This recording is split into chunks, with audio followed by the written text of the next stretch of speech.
Hi there, this is Renee Hobbs, and today I'm commenting on the communication strategy proposals that you, Com410 students, shared with me as part of our Unclassroom course seminar on digital learning in Rhode Island.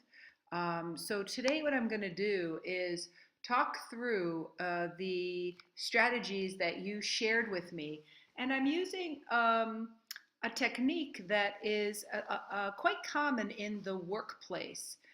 When an executive producer or a manager of a communication department works with a team, it's very common for the team to receive feedback in a large group setting like this. So I'm going to give everybody some feedback on the work that you shared with me, and that will help us better coordinate our efforts. What you're looking at right now is a kind of a top level strategy document that I prepared reflecting on the work that you shared with me. Um, I'm going to talk to you a little bit tonight in tonight's class about one part of the strategy that I'm working on, which is to target business and community leaders with the key message: there's widespread support for digital media and education, and future workers need digital skills to advance economic development in Rhode Island. Kirsten and Evan, your target audience was middle school kids, and one of your main key messages was the idea that there are more positive benefits of digital media than negative problem issues or stigma issues, as you identify it. Alan and Sarah, you identified high school students or perhaps parents, I wasn't quite clear about that, as your target audience. And you identified a key message that personalized learning and student-centered learning are really powerful instructional strategies that have good impact in meeting students' learning needs. Meg, Carlita, and McCall, your target audience was very broad. You identified it as parents, children, and youth. And your key message was that digital learning promotes collaboration, and this collaboration is essential in the real world. Kelly and Sarah V, your target audience was high school students, and one key message that jumped out to me in your proposal was that blended learning is actually kind of easy. And Taylor and Jordan, you identified the target audience of high school students and their parents. And your message seemed to be that digital learning is an essential life skill today. And Allegra and Brianna, your target audience was adults ages 25 to 65. And you had two key messages that I thought were quite intriguing. First, that digital learning is important for all children and teens in Rhode Island. And secondly, that people may underestimate the importance of digital learning because they didn't get any of it when they were young. So as far as I can see, this is the kind of where we're at right now for our team's campaign strategy. And I think we'll probably have a discussion tonight about features of our target audience, because we probably want to avoid some of the redundancy of focusing on high school students, and think a little bit about how we can diversify our target audiences. And we're also going to probably tonight think in a little bit of depth about how to make these key messages be really targeted, really appropriate for the people that we're trying to reach. So we're going to look more carefully at that strategy tonight, but you can already see that we have some opportunities to improve our coordination here. Now, one of the things that was pretty exciting is that you came up with a wide range of communication strategies. And I think given that we're just getting started, you made a good stab at kind of imagining what kinds of communication strategies are we going to use to deliver these messages. Tonight, I'm going to talk to you about my strategy to reach business and community leaders. I created an online 12-item poll, and I've got so far about 250 people to answer questions. And I'm going to share that at the Ride Technology event on October 25th, this Saturday. And we'll also probably put out a press release to the Providence Business Journal. So as you can notice that my communication strategy is pretty focused, right? First I create the poll, then I share it at a public event, then I put out a press release, right? And right now your communication strategies are a little bit loose. And so you're going to think a little bit about how you can tighten that up. And I like thinking about 1, 2, 3. Because really, with the 6 weeks left in the semester, that's all you and your partner have time to do. 1, 2, 3. But let's see if we can figure out a way for those strategies to be coherent and sequential and leading to have an impact on changing the attitudes and behaviors of the people we're trying to reach. So Kirsten and Evan, one of your key ideas was to feature 3 specific schools and sort of provide a case study of what works. And I really like that. That's what Kira Keene told us at the beginning of the semester she thought was a highly effective strategy. And you talked a little bit about using social media, but we'll have to figure out why and how to reach your target audience. And also maybe think about whether this strategy lines up with your focus. You identify your focus as middle school kids. So I'm not exactly sure whether that strategy lines up. We'll talk more about that. Alan and Sarah, one of the things I liked best about your proposed communication strategy was focusing on your own personal narratives of your own journey as online learners. And it also looked like you were thinking about doing some curation of resource materials, essentially assembling some resources that you think could help the public understand, or your target audience understand, what digital learning was. Meg, Carlita, and McCall, one thing you talked about was jaywalking interviews, the Jay Leno man in the street kind of thing that, kind of show how stupid people are and then like correct them. And you also talked a little bit about profile videos that might feature particular individual teachers. And again, Kara Keene suggested that strategy to us. Kelly and Sarah V, I really liked your idea of using personal narrative speeches, maybe on video, that offer a summary of some of the key ideas you've learned from the readings. I think that is a neat idea because it could be a way for you to establish your own authority as folks who are learning about the importance of digital learning in 2014. You also suggested maybe that these things could be built into a short documentary. I thought that was a cool idea. Taylor and Jordan, you talked about placing your resource materials on a website because you are going to be focusing perhaps on the teacher in the Narragansett High School who is doing special education. Maybe images of learning in action you proposed were sort of cool. And Allegra and Brianna, you talked about a website, a video, and social media. So again, these communication strategies over the next week or two are going to hopefully tighten up and get a little bit stronger, because now I'm going to give you some individual feedback about your work. So let me start with Kirsten and Evan. Kirsten and Evan, one of the things that I liked about your work was this idea that you had to confront the fact that there are some negative messages going out there about the dangers, the risks, and the harms of social media. And that probably is acknowledging what the audience already knows and feels and believes is important, right? And so I like the fact that you recognize that that will need to be addressed. I'm thrilled that you're featuring these 3 schools.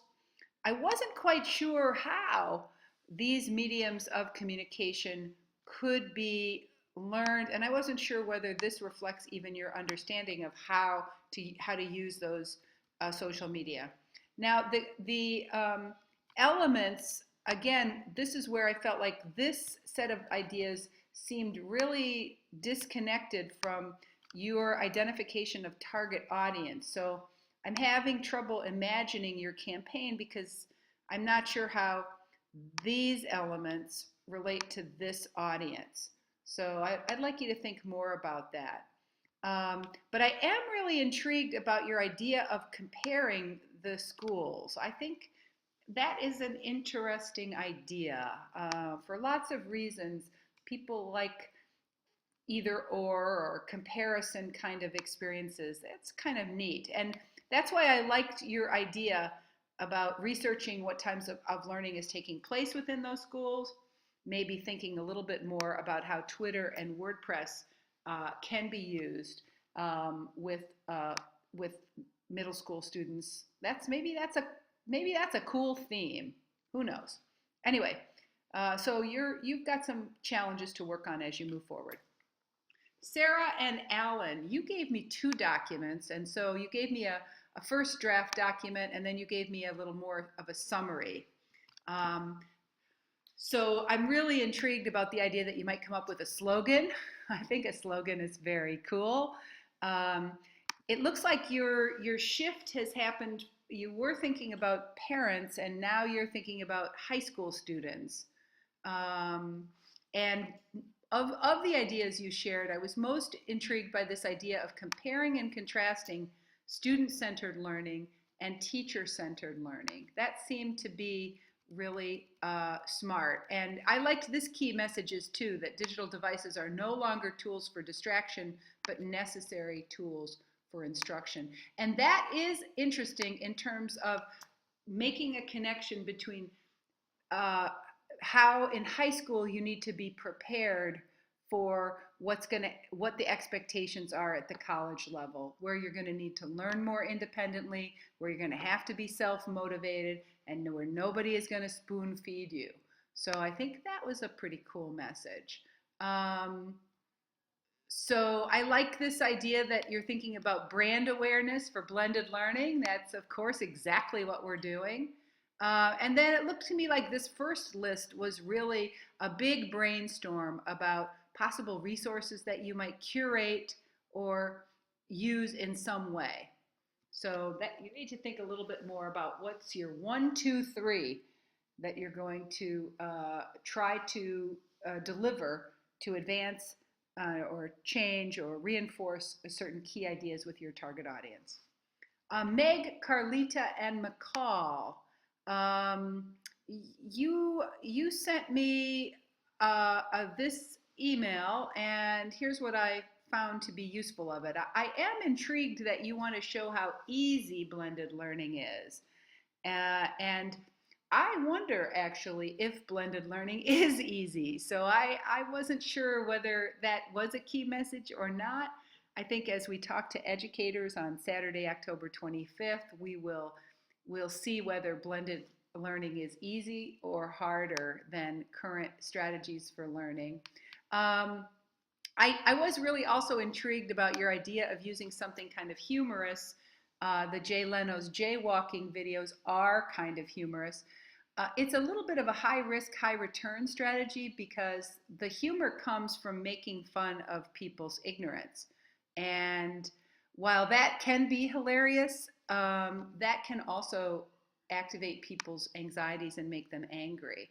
So if you do use something like that, you'll want to think a little bit about why you're using it and what your goals are. Okay, so I think you need a lot more work to think a little bit about narrowing your target audience. That is way too broad. I wasn't sure if your audience was focused on parents, children, and youth, why the heck you were going to reach out for the deans of each department at URI to email to students, or why you were going to interview the staff in the media education lab. I couldn't quite understand the reason why those strategies would be effective. And I wasn't exactly sure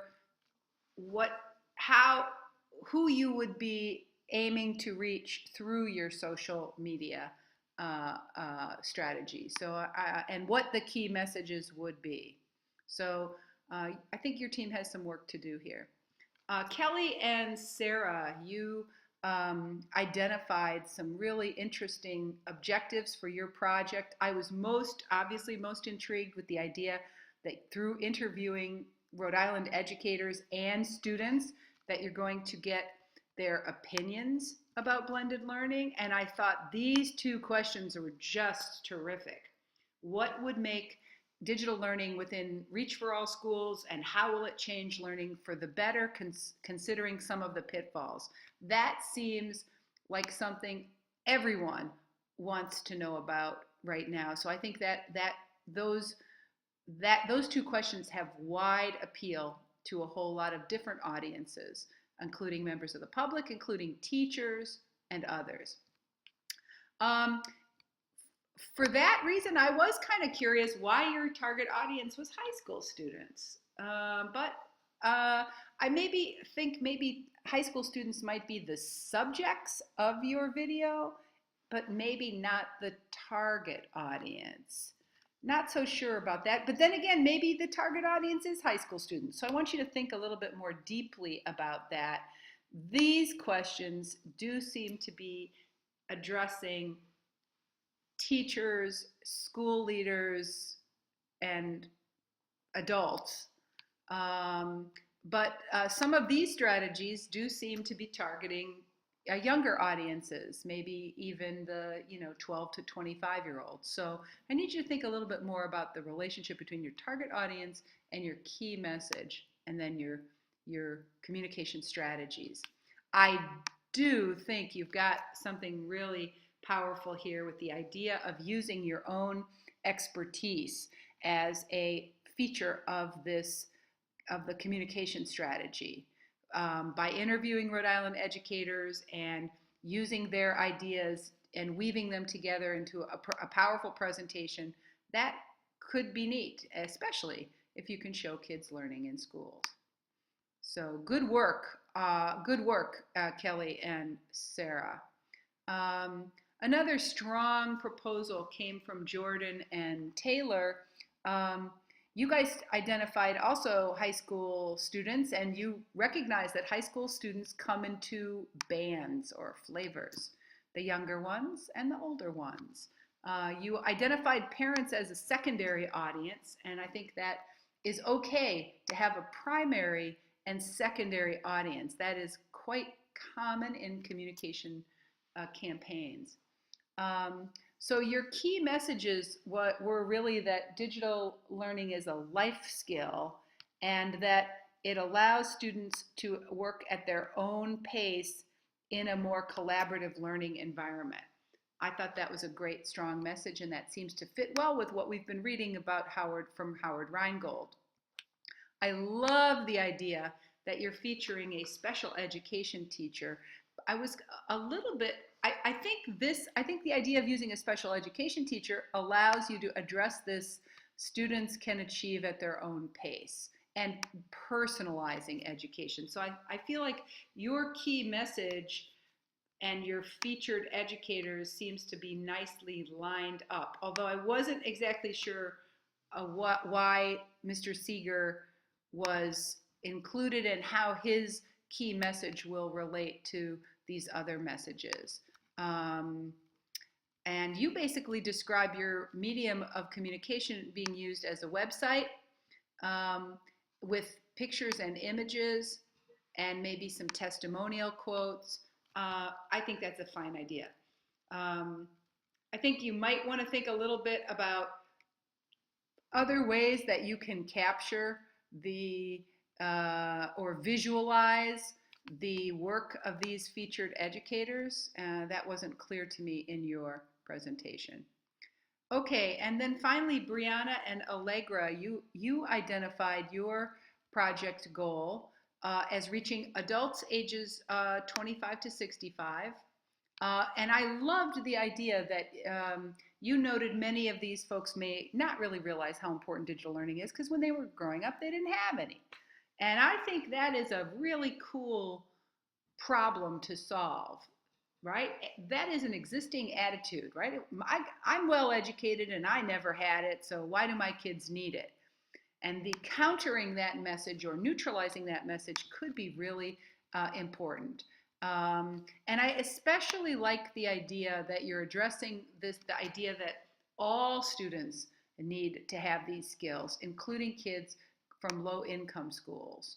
And I also thought it was really kind of smart for you to show that this is a process and that educators will be in different stages on their journey. Some will be really polished and have it all together, and others will be just beginners, but that's okay. That's why I thought your strategy to compare and contrast West Warwick was so, so very impressive. I really like that idea. That has a lot of possibility. It was intriguing for me to think about how you might use a how you might reach out to a younger audience of adults through Facebook or Instagram or Twitter. And you certainly are right that perhaps using the traditional mass media in Rhode Island might not be effective. But I do invite you to think about, given that your target audience is adults, right? Your target is adults, that there are actually quite a few community newspapers, and those publications do reach target audience, especially the older end of the target audience. And so, a well-written press release or other photos or materials that a struggling weekly newspaper like the Narragansett Times or the Westerly Sun could use actually might have a real impact. So I don't want you to rule out the idea of reaching out to news press. And I also think you might want to consider how to reach out to television. We have a local television and local radio. You have identified really creative strategies we might use to reach audiences through radio and television. So I hope that all of your teams will address that. I'll talk a little bit more about your uh, strategies for working together on this. Like in any creative project, individuals need to take responsibility for things they're going to be personally responsible for. So you and your partner need to get real clear, real quickly about how you're going to work together and what each of you is going to take the lead on. I didn't see too much writing about that quite yet, but I hope you firm that up in the next week or two. Anyway, I hope this has been helpful to you. I hope this feedback has helped you to go back to the drawing board and refine your strategic plan. Anyway, thanks so much, and I look forward to seeing you guys tonight. Bye now.